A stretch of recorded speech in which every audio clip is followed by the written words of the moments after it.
Cher bien-aimé, bonjour. Vous êtes avec votre pasteur, Hilaire Nina Hazoué, sur votre plateforme Shingina et Imananzima. Rendez témoignage au Dieu vivant. Je reviens en force. J'avais 2 semaines de vacances. Et en réalité, je n'ai pas voyagé, mais disons que je n'étais pas en forme pour vous apporter quelques vidéos comme aujourd'hui. Mais je reviens, je m'excuse pour ce retard parce que j'ai été aussi contacté par euh, certains parmi vous qui m'ont demandé ce qui se passait.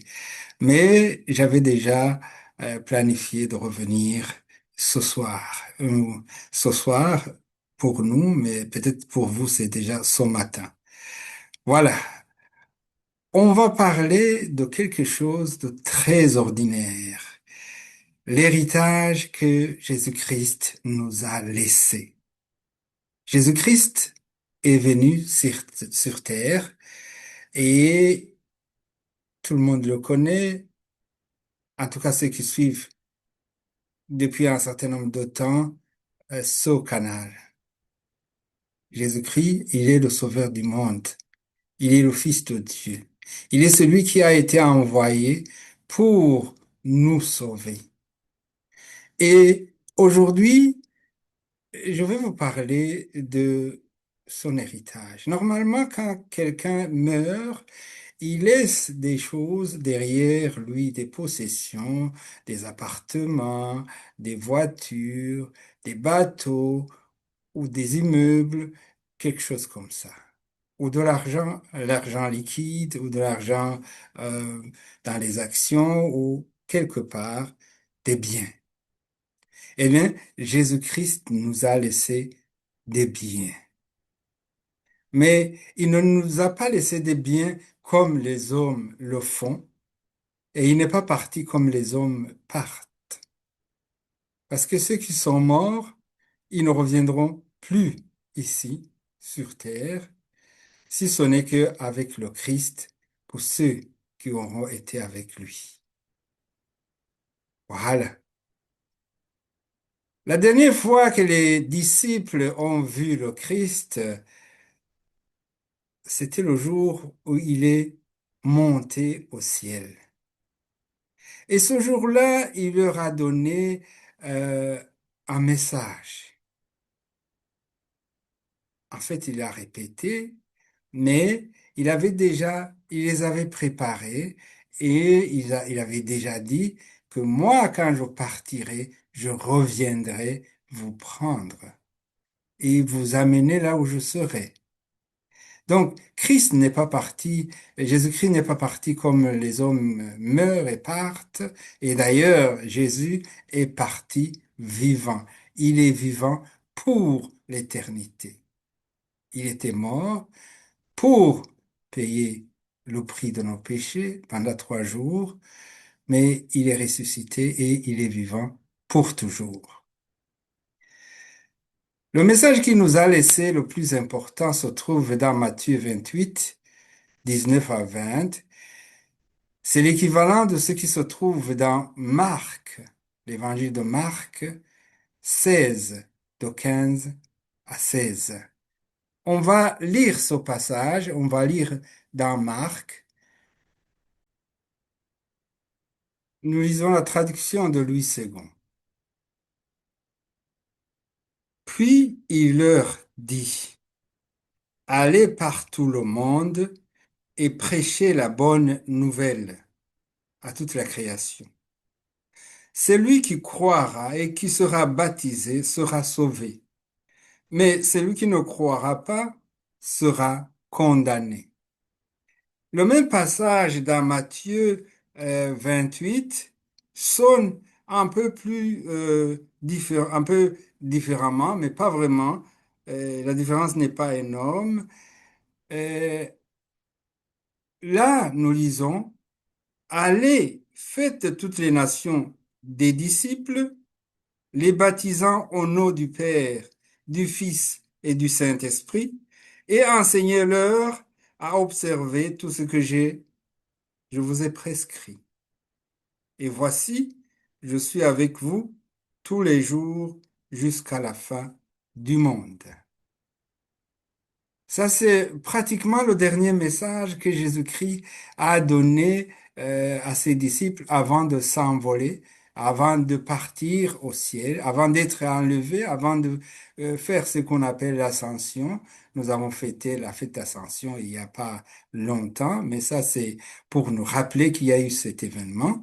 Je ne pense même pas que la date correspond exactement, mais nous nous rappelons très bien que Jésus-Christ est parti au ciel. Oui. Mais avant de partir, il nous avait donné des pouvoirs. Il nous a donné des outils pour travailler. Il nous a demandé d'aller annoncer la bonne nouvelle à toutes les nations et d'en faire des disciples. Et cette notion est souvent ignorée par beaucoup. Parce que il y a très peu de disciples jusqu'aujourd'hui, c'est-à-dire des gens qui annoncent l'évangile. Il y en a même qui ont peur d'annoncer l'évangile et qui disent oui, oui, ça c'est l'affaire des prêtres, c'est l'affaire des pasteurs, ça c'est pas mon affaire, mais c'est l'affaire de tout le monde. C'est ce que Jésus-Christ nous a demandé de faire. Ce n'est pas quelque chose comme à prendre ou à laisser, c'est une obligation. Nous avons reçu cette obligation. Oui. Ici, dans le système de travail, vous pouvez dire, je choisis de travailler sur base de 100%. C'est-à-dire que vous allez atteindre la limite de temps ou d'heure qui est fixée par le gouvernement ou le législateur. Mais d'autres vont dire, non, moi, parce que j'ai d'autres préoccupations et où je veux travailler que à hauteur de 60%. Évidemment, le salaire suit aussi euh, disons, ce- cet aspect. Si vous décidez de travailler sur base de 60%, vous gagnerez 60% par rapport à ce que vous auriez dû ou auriez pu gagner. Oui. Je pense que ceux qui se sont limités à croire, à se faire baptiser et à se conduire comme il se doit, euh, je pense qu'ils travaillent effectivement à un certain pourcentage qui est rabaissé parce qu'ils n'arrivent pas sur le point de faire des disciples. Voilà. Nous allons continuer. Je parlais d'outils tout à l'heure. Si nous lisons maintenant dans Matthieu 18, nous allons trouver des passages, quelque chose de très extraordinaire que je trouve vraiment très intéressant. 18, Matthieu 18. À partir de 18, nous allons voir ce que Jésus a dit à ses disciples et qui allait vraiment le servir et qui nous sert même aujourd'hui d'ailleurs. Il a dit, je vous le dis en vérité, tout ce que vous lirez sur la terre sera lié dans le ciel, et tout ce que vous délirez sur la terre sera délié dans le ciel. Je vous dis, encore que si deux d'entre vous s'accordent sur la terre pour demander quelque chose, elle leur sera accordée par mon Père qui est dans les cieux. Car là où deux ou trois sont assemblés en mon nom, je suis au milieu d'eux. Ça, ce sont des instruments que le Seigneur Jésus-Christ nous a donnés avant de partir et il nous les a donnés pour que nous puissions faire son travail, le travail qu'il nous a donné. Autre chose qu'il nous a légué comme héritage, c'est le repas du Seigneur. Le repas du Seigneur, euh, nous pouvons le lire dans 1 Corinthiens 11, 26 à 30. On commence par le verset 23. Car j'ai reçu du Seigneur ce que je vous ai enseigné. C'est que le Seigneur Jésus, dans la nuit où il fut livré, prit du pain et, après avoir rendu grâce, il le rompit et dit ceci: et mon corps qui est rompu pour vous, faites ceci en mémoire de moi. De même, après avoir soupé, il prit la coupe et dit: cette coupe est la nouvelle alliance dans mon sang. Faites ceci en mémoire de moi toutes les fois que vous en boirez. Car toutes les fois que vous mangez ce pain et que vous buvez de cette coupe, vous annoncez la mort du Seigneur jusqu'à ce que il revienne. Amen. Il a, le Seigneur nous a recommandé de prendre le repas, euh, la Sainte Seine, le repas du Seigneur. C'est un souvenir d'une cérémonie que Jésus a faite avant d'être livré. C'est une recommandation. Le Seigneur Jésus nous a demandé de le faire en mémoire de lui, en souvenir euh, de ce qu'il va revenir. Et il a dit que ça s'arrêtera quand il sera revenu. Donc, nous sommes appelés à le faire, à prendre le repas du Seigneur. Bon, Jésus nous a fait des promesses et des promesses sérieuses. Et je crois que j'en avais parlé tout à l'heure, mais Jésus nous a dit qu'il reviendrait. Il a dit dans évangile de Jean 14, évangile de Jean. On va lire à partir du premier verset jusqu'au sixième verset. Là, il est écrit ceci: que votre cœur ne se trouble point. Croyez en Dieu et croyez en moi. Il y a plusieurs demeures dans la maison de mon Père. Si cela n'était pas, je vous l'aurais dit. Je veux vous préparer une place, et lorsque je m'en serai allé et que je vous aurai préparé une place, je reviendrai et je vous prendrai avec moi, afin que là où je suis, vous y soyez aussi. Le passage continue, mais surtout le verset 6 va nous dire que Jésus, il est le chemin, la vérité et la vie. Nul n'arrive au Père sans passer par lui. Il dit, je suis le chemin, la vérité et la vie. Nul ne vient au Père que par moi. Alléluia. Ça, c'est une grande promesse que Jésus-Christ nous a faite. Mais il importe aussi de souligner ces passages qui suivent après. Il dit, si vous me connaissiez, vous connaîtriez aussi mon Père. Dès maintenant, vous le connaissez et vous l'avez vu. Philippe lui dit, Seigneur, montre-nous le Père et cela nous suffit. Jésus lui dit, il y a si longtemps que je suis avec vous et tu ne m'as pas connu.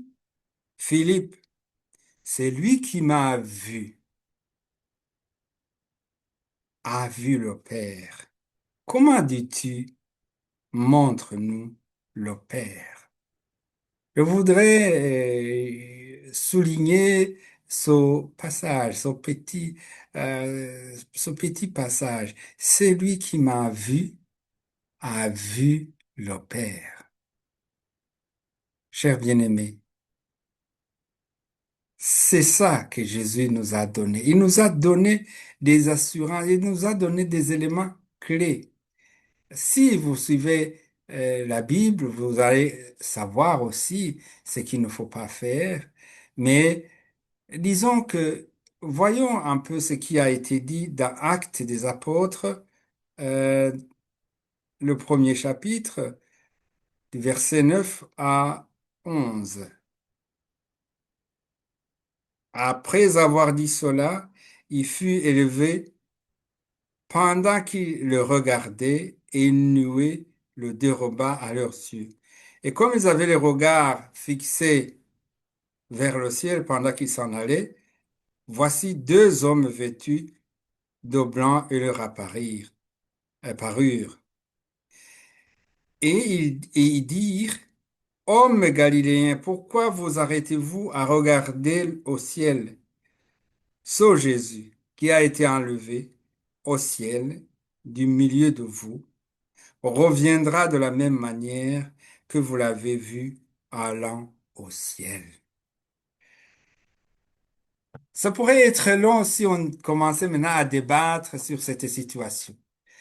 Parce qu'il y a beaucoup de gens qui commencent à se douter de cette réalité, qui pensent que non, peut-être que c'était une image. Vous savez, pour comprendre la Bible, ce n'est pas aussi facile que cela. Parfois, il y a des images et dans d'autres cas, les choses sont dites telles que, sans détour, telles qu'elles sont. Jésus va revenir et nous le verrons de nos propres yeux. Et d'ailleurs, ici même dans la Bible, il est écrit que tout œil le verra. Mais Jésus nous a dit que celui qui croira sera sauvé. Celui qui croira et qui croira vraiment à sa parole, il sera sauvé. C'est avec joie que je vous remercie. C'est pour vous retrouver. Je suis là pour vous et on va continuer avec la parole de Dieu. Je remercie toute la communauté qui me suit. Je vous remercie pour avoir euh, mis une cloche de notification ou pour, fait un pouce ou commenter parce que tout cela me montre il y a des personnes qui vraiment sont intéressées. Je suis souvent émerveillé de voir l'origine des pays ou des gens qui me suivent. Il y en a qui me suivent de Haïti. Et je vous salue là-bas. Et il y en a qui me suivent du Congo, les deux Congos, et de la Côte d'Ivoire, de l'Afrique de l'Ouest. Il y en a qui me suivent naturellement du Rwanda et du Burundi, et dans la région des Grands Lacs, Zambie, Zimbabwe, Afrique du Sud. Et il y en a évidemment ceux qui me suivent à partir de l'Allemagne et des pays voisins, en Occident et en Asie. C'est un plaisir d'être avec vous. Nous cheminons sur la voie euh, qui nous amènera vers le Seigneur. Je vous souhaite un bon week-end. Que le Seigneur vous bénisse. À demain. Au revoir.